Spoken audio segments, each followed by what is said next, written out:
Hello, I'm Richard Corns, Chief Executive of the British Council for Offices, the BCO, and welcome to the latest in a series of interviews we're calling The New Normal. Each week I talk to a prominent member of the BCO about the coronavirus and its impact on the office. For those who haven't had a chance to see any of the previous interviews, they're still available on the BCO's website, and I urge you to do so. Now, the focus of this week's discussion is the workplace and the occupier. And I'm absolutely delighted to say that my guest to discuss this is Despina Katsikakis, the head of occupier business performance at Cushman and Wakefield. So welcome, Despina. Great to be here, Richard. Very nice to see you. Well, and you, and thank you very much. I'm very grateful to you for spending some time with us. For those who may not know, Despina is an architect by training and started off in Chicago, and what a fabulous place to study architecture. Had a stint at Perkins and Will, then postgraduate studies in London at the Architectural Association, that hotbed of international talent. And it was there, of course, that Despina met Frank Duffy and joined DEGW, and the rest, as they say, is history. So straight on to questions, Despina, if I may. And my first is, office-based workers have now, of course, effectively become prisoners in their own homes. And how do you think the lockdown has affected the well-being and productivity of employees? Well, that's a great question, Richard. So let me start by saying that, first of all, we knew quite a bit about remote workers' behaviors. As you know, at DHW, we talked about remote working since the mid-90s, actually. From 1995, we started looking at how flexibility of how, when, and where you work should be a key part of the way organizations plan their space. What we never really looked at is this intensification of everyone being remote. And on a very personal level, I found that very interesting because I've not had a desk in over 25 years. And suddenly I am at my desk 12 hours a day, which is quite shocking for me. So I have lost my flexibility. I have lost all of my empowerment, and I am stuck in a virtual tunnel of communication. But just stepping back, more interestingly, we had at Cushman Wakefield been doing quite a lot of research into remote workers before COVID.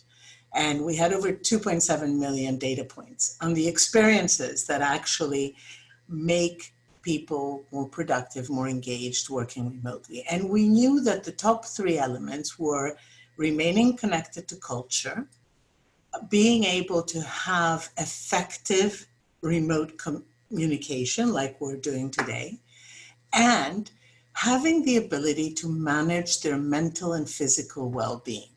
So your question is actually spot on, because that is one of the most critical elements. So one of the first things we did was we summarized the key findings and distributed them to our clients so they could begin to provide some pointers. But we also pivoted our survey to make it experience per square foot at home and sent it to our occupier clients for free and to our employees to actually see what was really happening and what the shifts have been. What's really changed between before and today?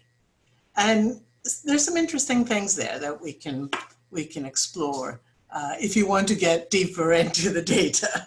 Well, I would love to, and I'm sure we will come to that in the course of the conversation, Despina. And I love the fact, you having not had a desk for 25 years, and as you say, it is quite extraordinary, and yes, we are all sort of, trapped. I'd like to. I've got some questions on technology I'm going to come on to a bit later, but I'd like to come on at this stage, if I may, to the impact on the office of the future. And so we're having this this mass experience, it's sudden and mass experience of working from home. And in terms of there's so much we could discuss, but in terms of the impact, how that will affect the future of the office, your initial thoughts on that, Despina? Yeah, well, I think it's fascinating. As I said, it's something I've personally spoken about for 25 years. Why hasn't it happened? And I think there's a fundamental reason why it hasn't happened, and it is about trust. So most managers, whilst having enabled their people to work remotely, actually lack that level of trust. There were all these myths. Are people really working from home or doing their laundry or hanging out with the kids? What are they really doing? And what we found, I think, in the last 3 weeks is a complete reversal of that myth, of the fact that when people work from home, actually they weren't working, they were having the Friday off. What we're seeing is that people are working significantly longer hours than they were before. The companies that had enabled their people to work with the right technology can actually see the evidence in real time. And we're seeing that remote collaboration has increased exponentially. So the trust suddenly is no longer an issue. Managers suddenly feel that, well, my people can work remotely. So what does that mean in terms of the future of the office? Well, what we're finding, particularly through the survey I mentioned earlier, is that whilst workplace performance and experience has remained quite stable, what has changed fundamentally and what people really miss is the social element, the human interaction of the office. Now, ironically, I've always described the future of the office as being a social condenser, a place that allows for intermittent and serendipitous encounters and meaningful connections, face-to-face connections. And I definitely have to say I have been very encouraged by the fact that the data we're receiving real time now is indicating exactly that. So what that means is that as we look to go back to the office, and this is an interesting piece here because we keep hearing in the media about people going back to work. Well, actually, we're not going back to work. What we're exploring is whether we go back to the office. For office-based workers, most of us are still working. So as we go back to the office, what is that office that we need to go back to? That is absolutely fascinating, Despina, and you're quite right, because I put my hands up. I haven't really sort of thought about that before, but we hear constantly about going back to work, as you say, and we are all working, but just in a different way. But we're also working extraordinarily hard, and I had a similar discussion with Ken Shuttleworth last week, and he was talking about how exceptionally hard it is working.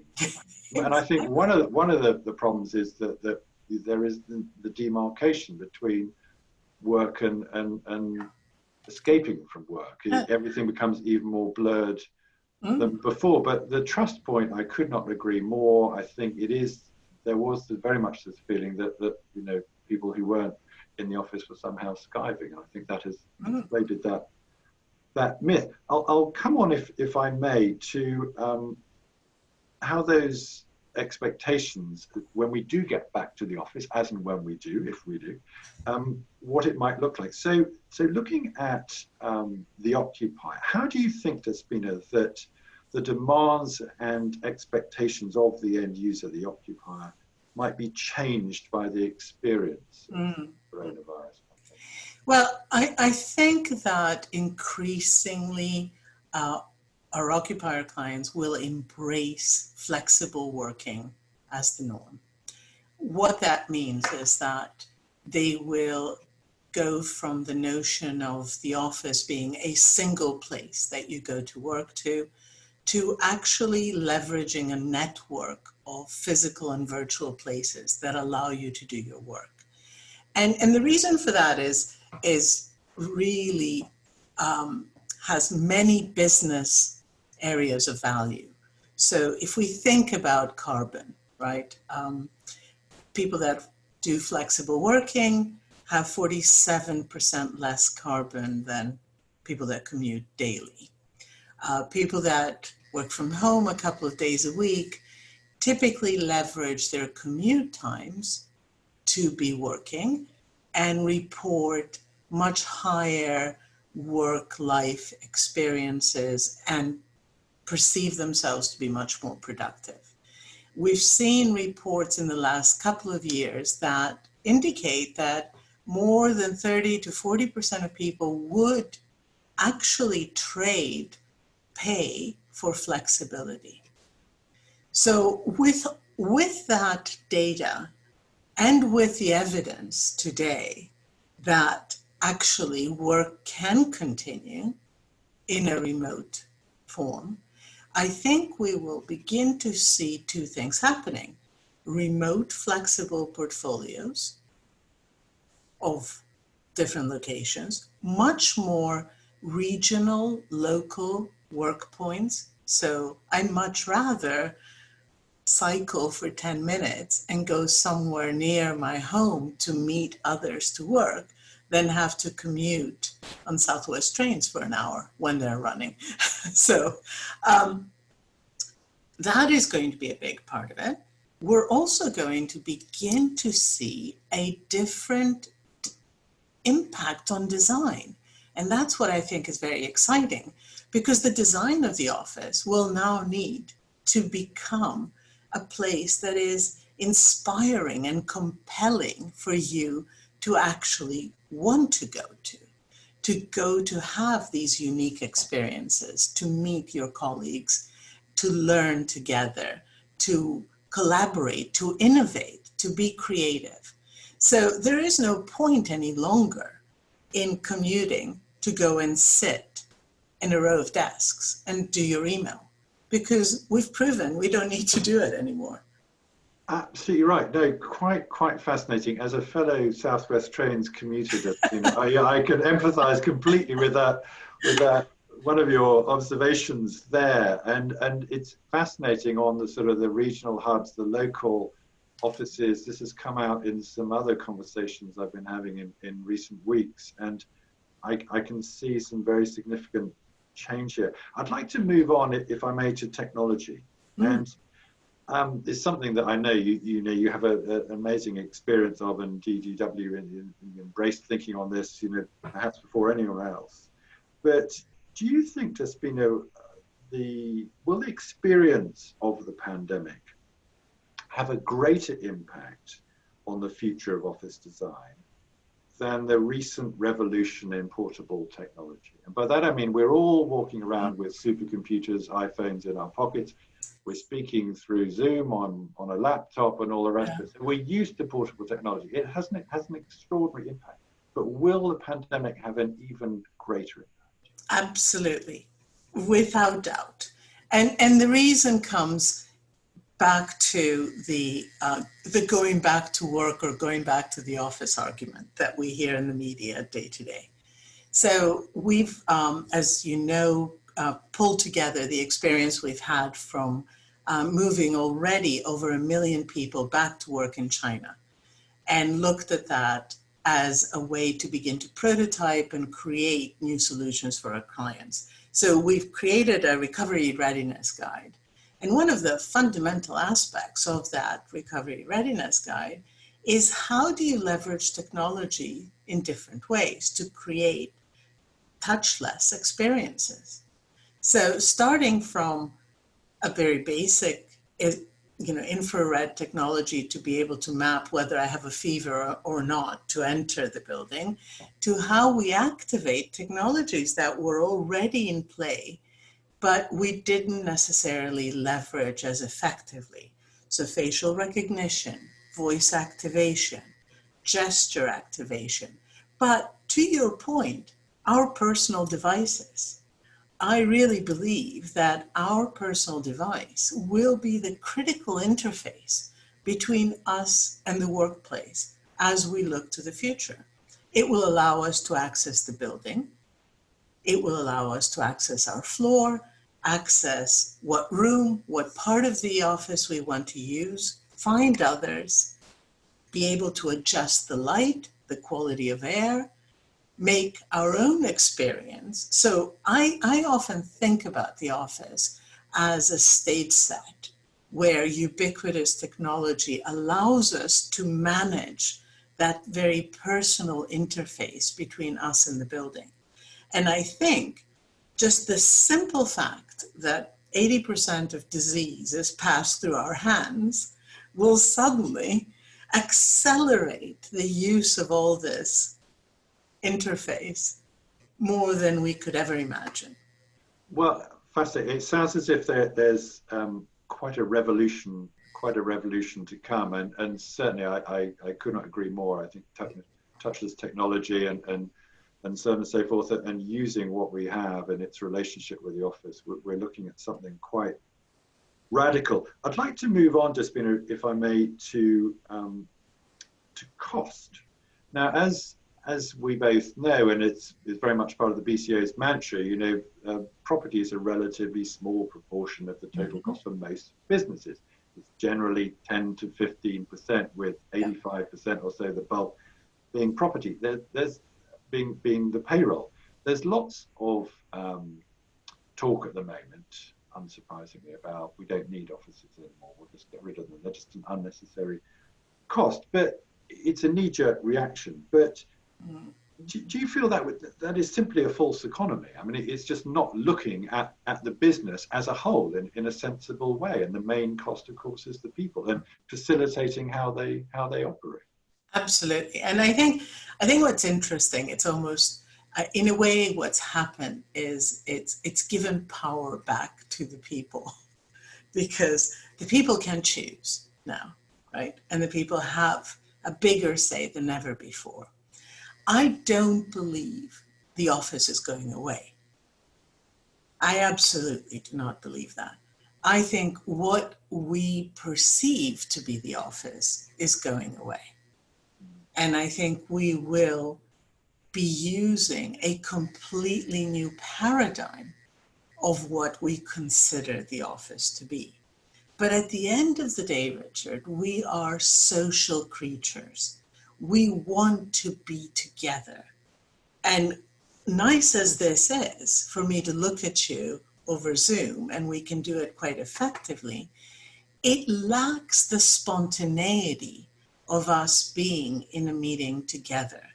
And creativity happens at that intersection. Not surprisingly, from our data, the teams that suffer most from this moment are agile collaboration teams who use whiteboards to begin to have this innovative exchange in an ad hoc way. Sales teams that are extroverts and need that social contact. So I absolutely think it's an oversimplistic thought that you know, the office will go away. I could not agree more. I mean, I would say that, wouldn't I, doing the job I do? But I mean, you mentioned serendipity in an earlier part of the conversation, Despina, and again, to me, that is absolutely fundamental. It is the cliche of the water cooler moment, walking over to somebody's desk, having a coffee, and also the fun bits. I mean, the bits, you know, this is very effective. It does work. And I think we've all been astounded by how effective technology most of us have not really used and often never heard of is working. But it's not nearly as much fun. And the bits that I really like about my job, which is having lunch with people, having conversations, you know, spontaneous meetings, exactly. The rest of it, that's the bit that you can't do virtually. Well, it's going to date me again, Richard, I'm afraid. But back in 1998, we put forward at DHW the concept that as technology was becoming so mobile, the city was actually the extension of the office. And we were at that time starting to use coffee shops in the public realm as an extension of work. And therefore, our assumption was that as the more the city became the office, the more the office needs to be designed as a city to support those unique experiences and moments. And if you think about the cities, the places that we're all gravitating back to, they are places that provide those unique, memorable experiences and serendipitous encounters. And that is exactly why the office will not go away. Well, indeed so. And I'm conscious of time, Despina, but I've got one more that I can't resist because I think it is enormously important. And it's something that I know you said, which is our industry is very good at looking backwards. But I just wonder whether this crisis that, you know, none of us saw coming just a few weeks ago, and we're all in this sort of parallel universe. I feel often I'm in a sort of J.G. Ballard novel. It's quite surreal. But do you think this crisis will provide a catalyst for the industry to look forward in a way it's never done before? I sincerely hope so. And I think one of the most important lessons for me for the industry is that, and you've heard me say this a number of times, I think as an industry, we always want the answer, the definitive answer. What is the right solution? What's the right density? What's the right sectional height? We want an answer. We specifically launched our recovery readiness document as a living document. And we took the point that we can no longer have an answer. We need to remain almost in a constant prototype, co-creative state and evolve dynamic answers that respond to the dynamic nature of business and the dynamic nature of life and the unexpected events that will come. And I think that is a very different way of us as an industry behaving. I think it's a very exciting way, and I sincerely hope that we will embrace it. Well, that's a positive way to end. Sadly, we are out of time. It's been absolutely fascinating, Despina. An enormous pleasure to talk to you as likewise. Always. I am very grateful. I hope you've all enjoyed it as much as I have. And until next time, from Despina and from me, thank you very much and goodbye.